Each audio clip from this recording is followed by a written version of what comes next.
Test 4. Now turn to Section 1.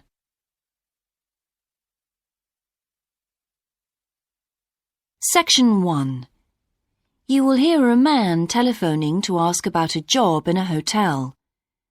First, you have some time to look at questions 1 to 4.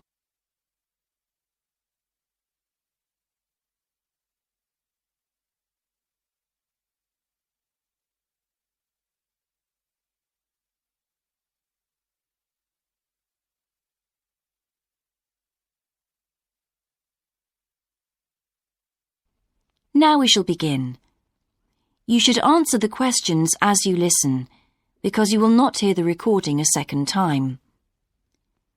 Listen carefully and answer questions 1 to 4. Hello, West Bay Hotel. Can I help you? Oh, good morning. I'm ringing about your advertisement in the Evening Gazette. Is that the one for temporary staff? That's right.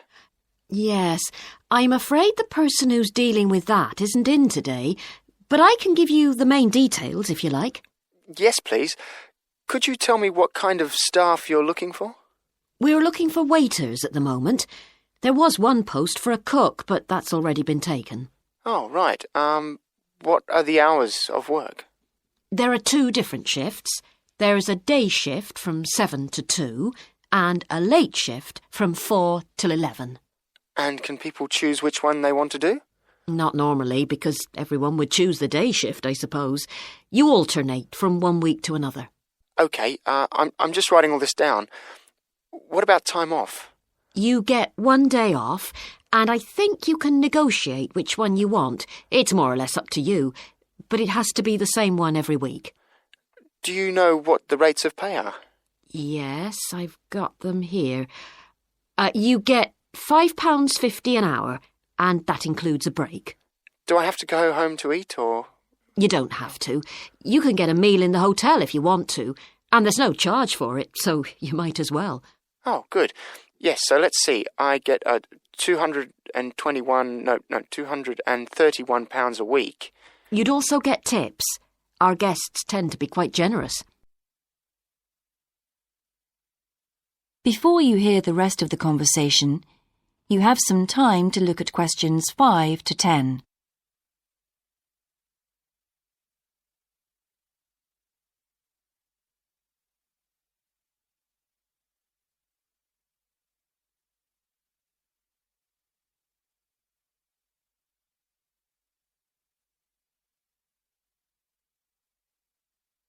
Now listen and answer questions 5 to 10.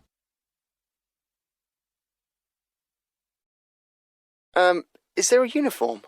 What about clothes? Yes, I forgot to mention that. You need to wear a white shirt, just a plain one, and dark trousers. You know, not green or anything like that. And we don't supply those. That's okay, I've got trousers. I just have to buy a couple of shirts. What about anything else? Do I need a waistcoat or anything? You have to wear a jacket, but the hotel lends you that. I see. One last thing. I don't know what the starting date is. Just a minute. I think it's sometime around the end of June. Yes, the 28th, in time for the summer. That's great. I'm available from the 10th. Oh, good. Well, if you can call again, you need to speak to the service manager. Her name's Jane Irwin. That's Urwin. And she'll probably arrange to meet you. OK. And when's the best time to ring? Could you call tomorrow? She usually starts checking the rooms at midday, so before then if you can, so she'll have more time to chat. I'll just give you her number because she's got a direct line. Thanks. It's 832-009. 823-009. 832. Oh, OK. Yes, I'll do that. And by the way, she will ask you for a reference, so you might like to be thinking about that. You know, just someone who knows you and can vouch for you. Yes, no problem. Well, thanks very much for your help. You're welcome. Bye. Bye. That is the end of Section 1. You now have half a minute to check your answers.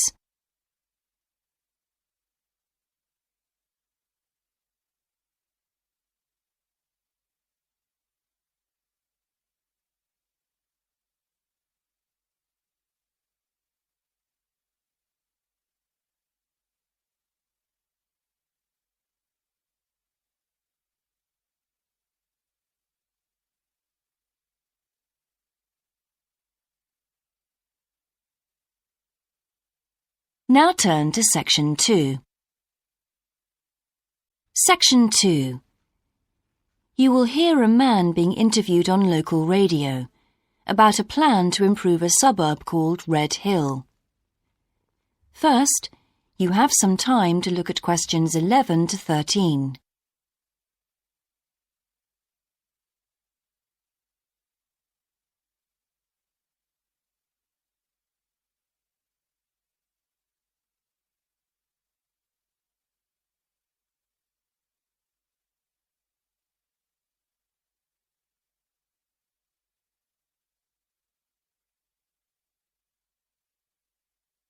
Now listen carefully and answer questions 11 to 13. Good morning and welcome again to Your City Today. With me today is Graham Campbell, a councillor from the City Council. He'll be telling us about the plan to improve the fast-growing suburb of Red Hill. Good morning, Graham, and welcome to the show. Good morning, Carol. Now, Graham, I understand that there has been a lot of community consultation for the new plan. Yes, we've tried to address some of the concerns that local groups told us about.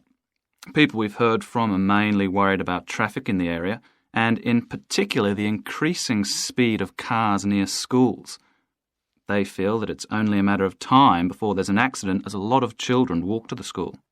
So we're trying to do something about that. Another area of concern is the overhead power lines. These are very old and a lot of people we spoke to asked if something could be done about them. Well, I'm happy to report that the power company have agreed to move the power lines underground at a cost of $800,000.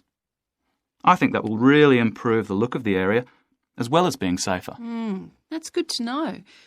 But will that mean an increase in rates for the local businesses in that area? Well, the power company have agreed to bear the cost of this themselves after a lot of discussion with the council. This is wonderful news, as the council now has some extra funds for us to put into other things like tree planting and artwork. Before you hear the rest of the interview, you have some time to look at questions 14 to 20.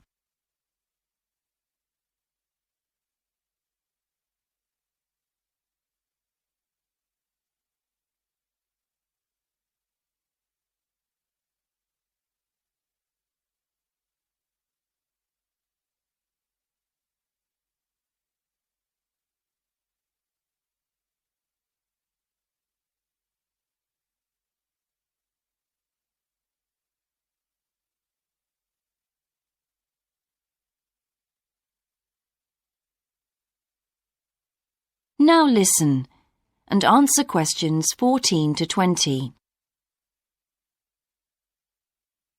Now, we've also put together a map which we've sent out to all the residents in the area. And on the map we've marked the proposed changes. Firstly, we'll plant mature pine trees to provide shelter and shade just to the right of the supermarket in Days Road. In order to address the traffic problems, the pavements on the corner of Carberry and Thomas Street will be widened. This will help to reduce the speed of vehicles entering Thomas Street. We think it's very important to separate the local residential streets from the main road, so the roadway at the entrance to Thomas Street from Days Road will be painted red. This should mark it more clearly and act as a signal for traffic to slow down. One way of making sure that the pedestrians are safe is to increase signage at the intersections. A Keep Clear sign will be erected at the junction of Evelyn Street and Hill Street to enable traffic to exit at all times. Something we're planning to do to help control the flow of traffic in the area is to install traffic lights halfway down Hill Street where it crosses Days Road.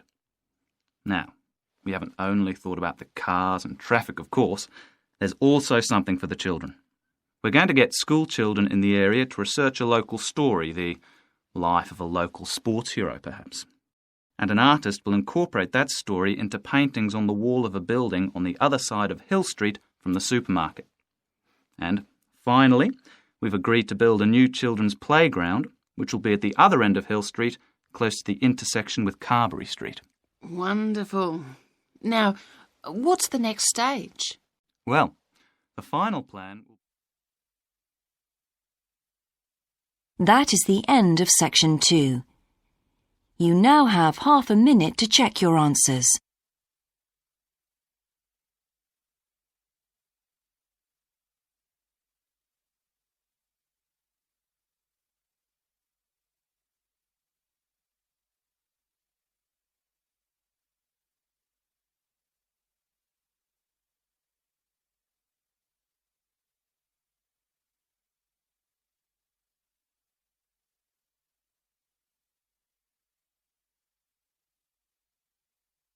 Now turn to section 3. Section 3. You will hear two students called Dan and Jeannie discussing their studies at university. First, you have some time to look at questions 21 to 26.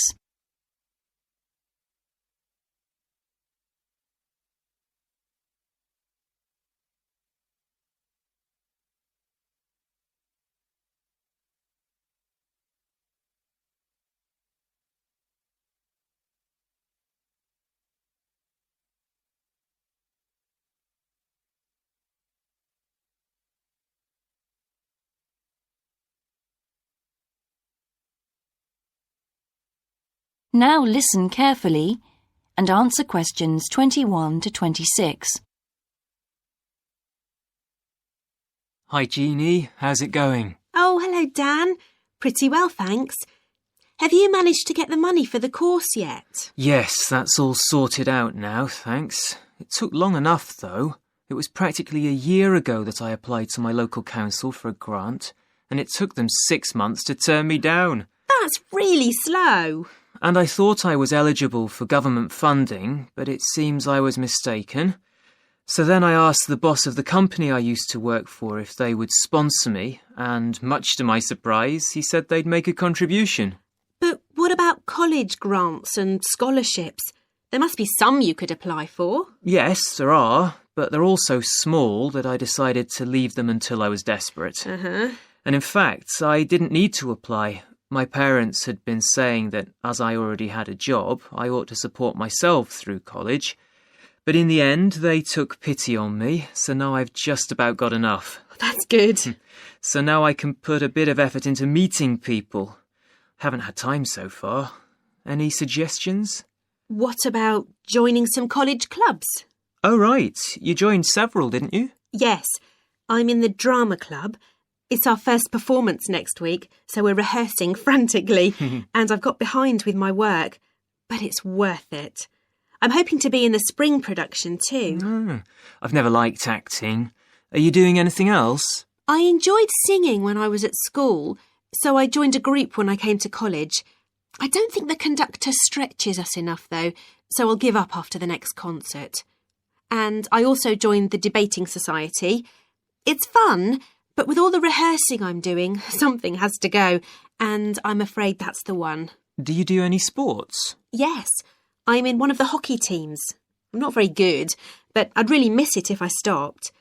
I decided to try tennis when I came to college, and I'm finding it pretty tough going.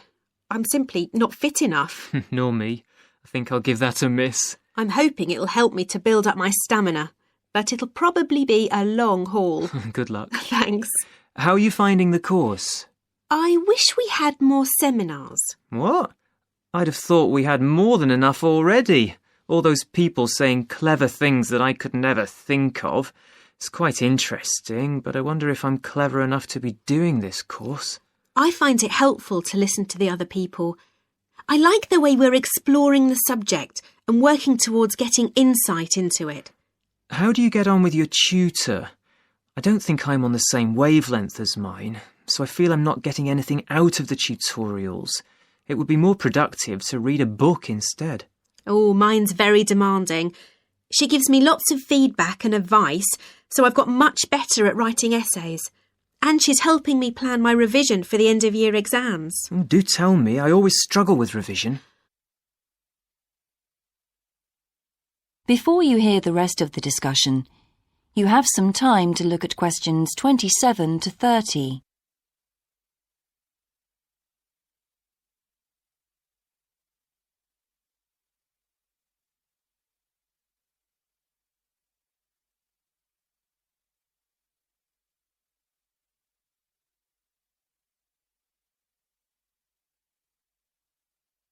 Now listen and answer questions 27 to 30. Well, the first thing is to find out exactly what's required in the exams. Would it help to get hold of some past papers? Yes, they'll help to make it clear. Right, I'll do that. Then what? Then you can sort out your revision priorities based on what's most likely to come up. I put these on a card and read them through regularly. But that isn't enough in itself. You also need a timetable to see how you can fit everything in the time available. Then keep it in front of you while you're studying. I've done that before, but it hasn't helped me. Maybe you need to do something different every day. So if you break down your revision into small tasks and allocate them to specific days, there's more incentive to tackle them. With big topics, you're more likely to put off starting. Good idea. And as I revise each topic, I write a single paragraph about it. Then later I can read it through quickly and it helps fix things in my mind. Oh, that's brilliant. I also write answers to questions for the exam practice. It's hard to make myself do it though. Well, I'll try. Thanks a lot, Jeannie. That's a great help. No problem. See you around. Bye. That is the end of section 3. You now have half a minute to check your answers.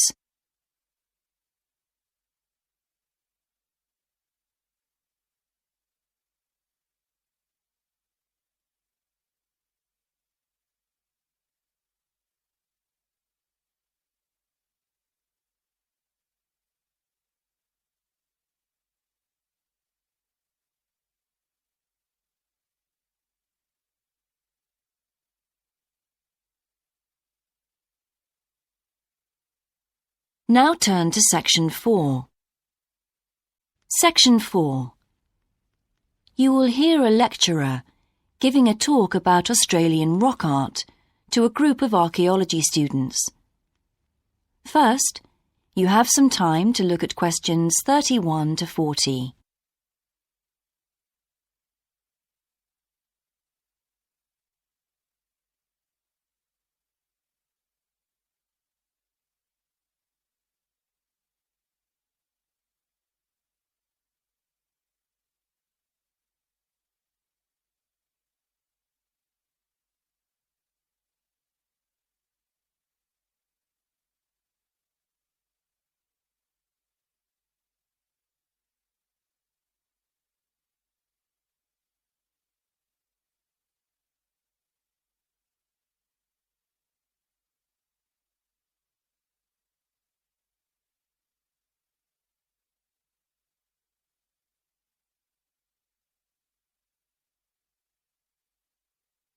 Now listen carefully and answer questions 31 to 40.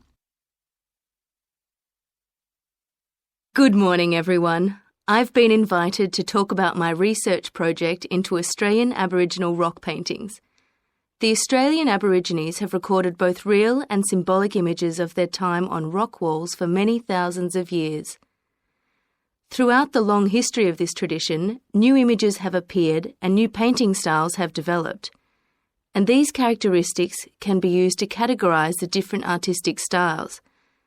Among these are what we call the dynamic, Yam, and modern styles of painting.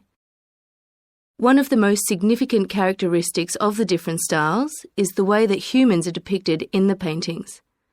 The more recent paintings show people in static poses, but the first human images to dominate rock art paintings over 8,000 years ago were full of movement. These paintings showed people hunting and cooking food, and so they were given the name dynamic to reflect this energy. It's quite amazing considering they were painted in such a simple stick-like form. In the Yam period, there was a movement away from stick figures to a more naturalistic shape. However, they didn't go as far as the modern style, which is known as X-ray because it actually makes a feature of the internal skeleton as well as the organs of animals and humans. The Yam style of painting got its name from the fact that it featured much curvier figures that actually resemble the vegetable called a yam, which is similar to a sweet potato. The modern paintings are interesting because they include paintings at the time of the first contact with European settlers.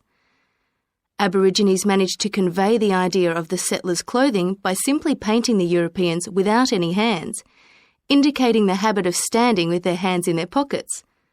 Size is another characteristic. The more recent images tend to be life-size or even larger, but the dynamic figures are painted in miniature. Aboriginal rock art also records the environmental changes that occurred over thousands of years. For example, we know from the dynamic paintings that over 8,000 years ago, Aborigines would have rarely eaten fish, and sea levels were much lower at this time. In fact, fish didn't start to appear in paintings until the Yam period, along with shells and other marine images. The paintings of the Yam tradition also suggest that, during this time, the Aborigines moved away from animals as their main food source and began including vegetables in their diet, as these feature prominently. Freshwater creatures didn't appear in the paintings until the modern period from 4,000 years ago.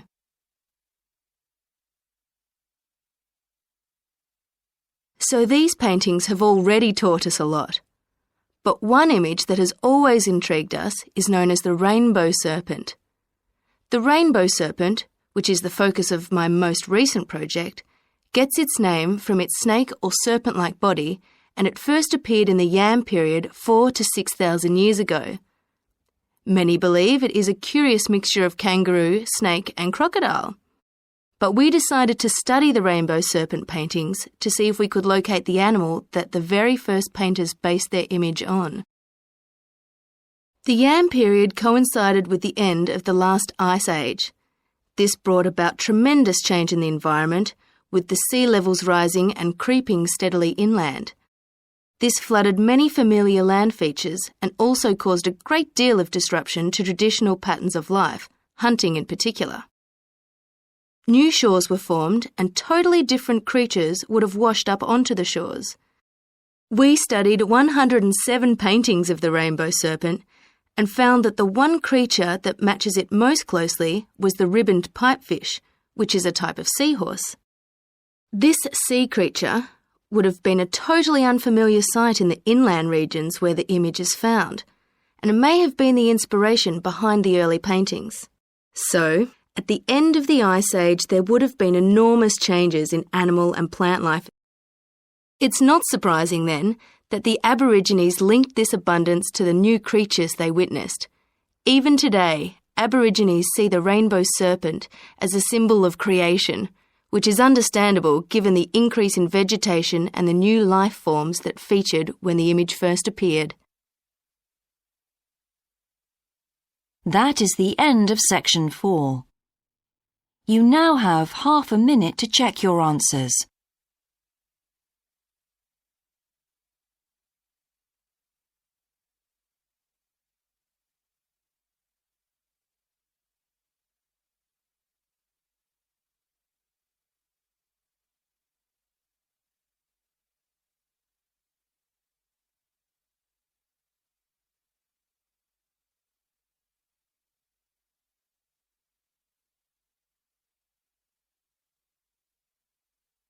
That is the end of the listening test.